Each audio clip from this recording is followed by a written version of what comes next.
Hey everyone, thanks for joining me today. It means a lot that you come and study with me every day, and if this is your first time, welcome. Glad you're here. There is a free PDF for this Bible study on our website at tobelikechrist.com, and there's some links down in the description. Today we are talking about 1 Chronicles chapter 8 in 5 minutes. So as always, let's first talk about our timeline. When did these events occur?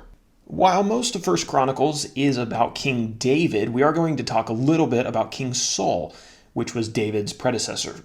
King Saul was the first king over Israel and Judah. He reigned from approximately 1095 BC to 1055 BC, about 40 years. So in this chapter, we're going to talk about his tribe, which was the tribe of Benjamin, and a little bit about his family. But I guess that should probably go down in our key character section. Benjamin was a son of Jacob who would become the patriarch of the tribe of Benjamin. That's how his family would be known. Saul, who we just mentioned, he was the son of Kish, and he was a Benjaminite and the first king of Israel and Judah. And then Jonathan.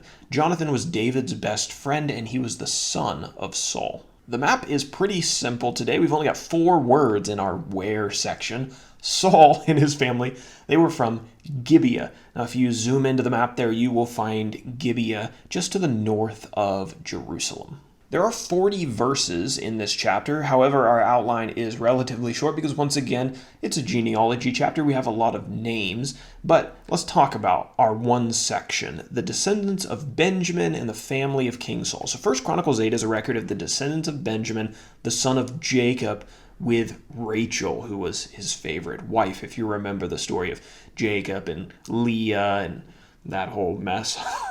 That's back in the book of Genesis.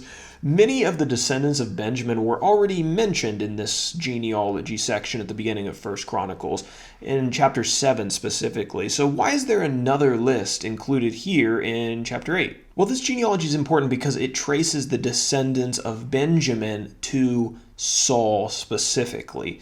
Saul, as we mentioned, was the first king of Israel, and his death is where the historical narrative picks up in chapter 10. So this is kind of setting the scene for the story that we're going to be reading about throughout the rest of 1 Chronicles. It begins with the death of Saul, and then David takes the throne. You can read about the reign of Saul in a lot of detail in 1 Samuel.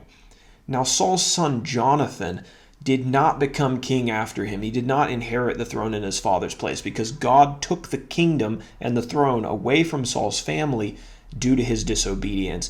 And Jonathan, his son, was actually killed with Saul during a battle with the Philistines. You can read about that in 2 Samuel chapter 24, I believe. You can also read about it in 1 Chronicles 10. I actually just looked that up. It's not 2 Samuel 24, it's 1 Samuel 31, because 2 Samuel is about the reign of David. And that's why you always check the truth of what your Bible teacher is telling you by looking at the scriptures for yourself. So that's the application today. We're done. Goodbye. Oh, okay. No, we do have an application that I actually wrote down on the PDF, so let's go down to that. Your good choices can be the foundation for your children's success, but your bad choices can be the cause of them never being able to achieve their potential. Jonathan was killed alongside his father, as we just mentioned, on Mount Gilboa during a battle with the Philistines in 1 Samuel chapter 31.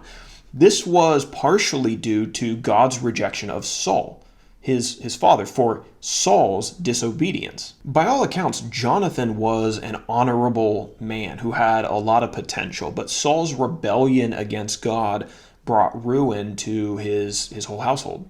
As a father or as a mother, you have a great responsibility to make choices that will establish your household as a place where God is honored and where children can flourish.